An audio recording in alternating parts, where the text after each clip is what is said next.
자, 전해드린 대로 가족 간에 일어난 이 재산 범죄를 처벌할 수 없게 한 이 형법상 친족 상돌의 이 규정, 헌법에 어긋난다는 헌재 판단이 나왔습니다. 네, 관련 내용 최진영 변호사, 장윤미 변호사와 함께 자세히 짚어보도록 하겠습니다. 안녕하십니까? 네, 안녕하십니까? 자, 먼저 헌재의 판단, 헌법 불합치 결정, 이거의 의미를 좀 해석해 주셔야 될 것 같아요. 그렇습니다. 법은 문지방을 넘지 않는다라고 했습니다. 예. 가족 내에 있었던 재산 범죄에 대해서는 가족 내에서 자체적으로 해결하라라는 것이 벌써 70년 정도 된 지금까지의 그 법 체계였습니다. 그런데 이제는 형법이 이제 그 문지방을 넘을 수 있도록 됐다라는 것이 핵심인데요. 한마디로 가족 피해자의 권리를 보호해야 할 필요성이 가족 간의 단순한 유대가 없는 경우까지 하는 것보다 훨씬 더 필요하다, 이런 취지 아니겠습니까? 실제로 지금 대가족 시대에 만들어진 친족 상도례가 어떻게 보면 핵가족을 넘어 핵개인까지 지금 돼 있는데 그렇다고 한다고 하면은 유대관계도 없는 가족들한테 대해서도 어떤 그 범죄를 저질렀는데 거기를 면책해 준다는 것은 실 상황에 맞지 않다라고 했는데요. 저희가 사법시험이나 이런 거 공부할 때 그 형을 면제하는 범위가 직배, 동호, 가배 이런 식으로 외웠던 기억이 납니다.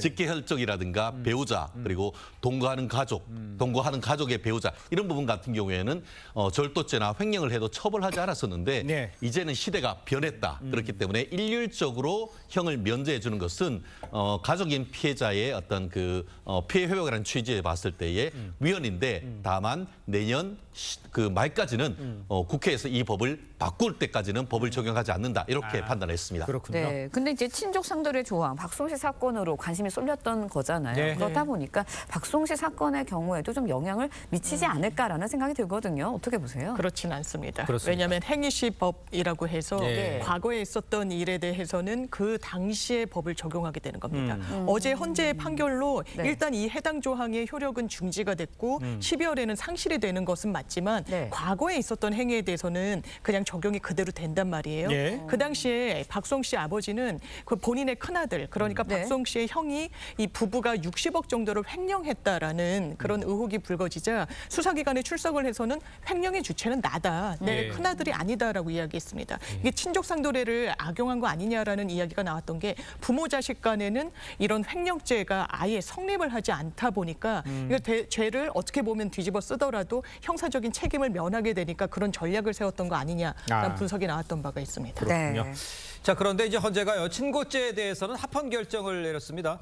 이건 어떤 이유라고 하면 되겠습니까? 그렇습니다. 아까 말씀드렸듯이 가까운 친척, 어떻게 보면 8촌인의 혈족, 4촌인의 인척, 그리고 그 배우자나 아니면은 아까 지금 이 사건이 계기가 된 동거하는 삼촌, 이런 케이스는 아까 형을 면제했지만 이 케이스에서도 동거를 하지 않았다라고 한다고 하면은 고소하면 처벌을 할 수 있었는데 지금 그 친고죄 같은 경우에는 얘기하고 있었던 그런 아주 가까운 친척이 아닌 좀 먼 친척에 대해서 같은 경우에도 기존 같은 경우에는 고소하지 않으면 처벌하지 못했던 그런 사안인데 이 사안은 아까 얘기하는 것처럼 일관적인 가까운 친척에 대해서는 일률적으로 처벌하지 않는 것은 아니고 일정 부분 같은 경우에는 피해자가 형사를 고소하면은 처벌하는 것인데 그 정도라고 한다고 하면은 피해자의 어떤 의사에 따라 처벌할지 여부를 결정할 수 있기 때문에 그 정도의 범위에서 아까 얘기한 것처럼 친족 상도례에서 어떻게 보면 친고죄를 한 부분은 헌법에 위반되지 아니한다 판단을 했는데, 말씀드린 것처럼 일정 부분 가까운 친척은 앞으로 어떤 법이 개정이 되겠지만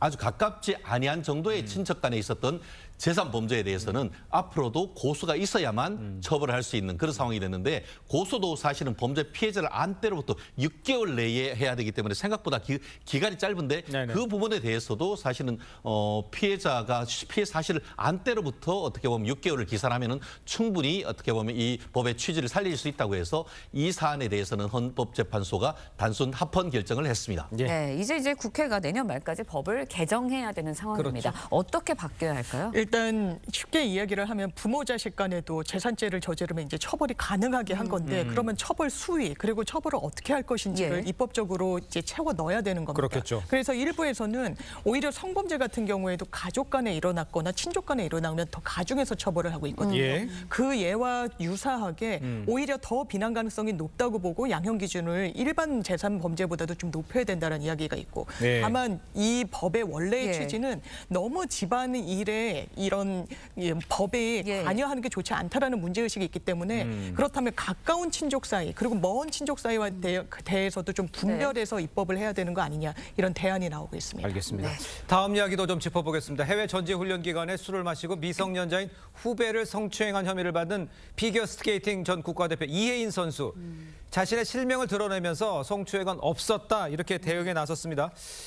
대체 뭐 간략하게 상황을 좀 설명을 해주세요. 그렇습니다. 지난달 그 이탈리아에서 이 피겨 국가 네. 어떤 대표의 어떤 그 현지에 가서 전지 훈련이 있었었는데 예. 그때에 음주했다는 내용이 어떤 진정이 되고 해서 실질적으로 지금 스포츠 공정위원회에 회부가 됐는데 네. 조사하는 과정에서 단순 음주를 넘어서 어떤 이성 어떤 후배에 대한 성추행이 있었다는 그런 내용이 좀 밝혀졌다라고 해서 지금 논란이 벌어지고 있었었는데요. 예. 다만 이러한 논란에 대해서 지금 이혜인 씨 측 같은 경우에는 음주를 한 것은 정말 잘못됐다. 하지만 성추행은 아니고 둘 연인 사이에 있었던 행동이다라고 지금 얘기를 하면서 성추행 여부에 대한 어떤 그 진실 공방이 벌어지는 상황인 것 같습니다. 예. 네, 말씀하신 것처럼 이혜인 씨 측은 성추행이 아닌 연인 사이의 행동이었다라고 주장을 하고 있습니다. 하지만 미성년자인 피해자 선수 측 네. 반박을 하고 있거든요. 맞습니다. 입장이 다릅니다. 그렇군요. 그러니까 작년에 한 3개월 정도 사귀고 교제했던 사이인 건 맞다라는 거예요. 예. 그런데 그 이후에는 헤어졌고 연인 사이가 더 이상 유지되지 않았고 오히려 이 미성년자 이 남성 같은 경우에는